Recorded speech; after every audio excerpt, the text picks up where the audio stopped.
और फिर जब मैंने रिजल्ट देखा तो शुरू में तो थोड़ा समय लगा उसको सिंक इन करने में, और उसके बाद मैं काफ़ी खुश था। हार्ड वर्क के साथ साथ स्मार्ट वर्क पे भी फोकस करें। पिछले साल के पेपर्स जो हैं वो आपकी बाइबल हैं। सर, पहले तो आपको मुबारकबाद देते हैं कि आपने जो है पहला रैंक यूपीएससी में प्राप्त किया है। ये पहली बार नहीं है, आपने पहले भी यूपीएससी क्रैक किया है, आप आईपीएस की यहाँ पर ट्रेनिंग ले रहे हैं, तो कैसा महसूस कर रहे हैं? आपको जब पता चला आप क्या कर रहे थे और कैसा आपको महसूस हुआ? जी, धन्यवाद आपकी शुभकामनाओं के लिए। उस वक्त मैं अपने रूम पे ही था क्योंकि मैं जस्ट अपने एग्ज़ाम दे के वापस आया था, और क्योंकि जिस तरह का पिछले 2 साल का ट्रेंड रहा है तो इसी दौरान एक्सपेक्टेशन भी थी कि उसी के आसपास रिजल्ट आना चाहिए, तो मैं वेट कर रहा था रिजल्ट का। और फिर जब मैंने रिजल्ट देखा तो शुरू में तो थोड़ा समय लगा उसको सिंक इन करने में, और उसके बाद मैं काफ़ी खुश था, यही मैं कह सकता हूँ। तो आपकी खुशी तो हमने देखा है, आपके जो सेलिब्रेशन हुआ है अंदर नेशनल पुलिस एकेडमी में, तो आपका क्या आगे का क्या कार्यकाल होगा? घर जाएंगे वापस, क्या सेलिब्रेशन होगा, क्या आपका आगे का प्लान है अभी?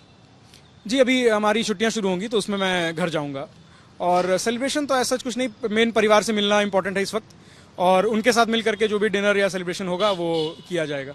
तो इस सफर में आप किस किस को अपना क्रेडिट देना चाहते हैं, और इस सफर में आपने किस तरीके का हार्ड वर्क किया, क्या क्या किया जिसकी वजह से आपको ये मुकाम प्राप्त हुआ? आप इस बारे में बताइए।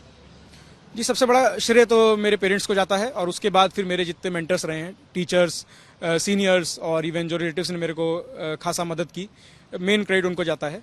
और उसके अलावा जो मेरा जो पर्सनल था वो तो यही था कि अपनी तरफ से कंसिस्टेंसी, हार्डवर्क, ये सारी चीज़ें मेंटेन रखें, तो यही मैं कहना चाहूँगा इस विषय में। समाज सेवा आप करने की इस मोड पर आप पहुंचे हैं, और सबसे उत्तम जो है पहली पोजीशन पर आप हैं, तो क्या कहेंगे यहाँ से आपका गोल क्या होगा? किस तरीके से आप समाज सेवा करेंगे?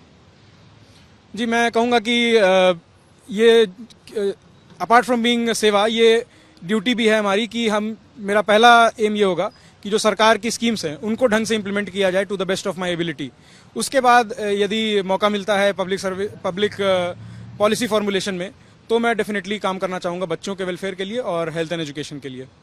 बहुत सारे एस्पिरेंट्स होते हैं, लाखों की तादाद में इस तरीके के इस मुकाम पर पहुंचने के लिए दिन रात मेहनत करते हैं, उनको क्या कहना चाहेंगे इस सफर पर पहुंचने के लिए? ये पहली बार आप नहीं पहुंचे यहाँ पर, पहले भी आपने क्रैक किया है, तो आपके पास तो बहुत ज्यादा एक्सपीरियंस होगा, कैसे बांटना चाहेंगे, क्या कहना चाहेंगे?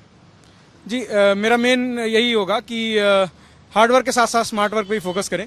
पिछले साल के पेपर्स जो हैं वो आपकी बाइबल हैं, उनको आप ढंग से एनालाइज करें, उनके पैटर्न्स आइडेंटिफाई करें, और उसके साथ साथ अपनी गलतियों को सुधारने की तरफ फोकस करें कि जो आपने गलतियां की हैं उनको ना दोहराएं। इस तरह से आई थिंक कि मेरा भी बेड़ा पार लगा है और सब कोई लगा सकता है।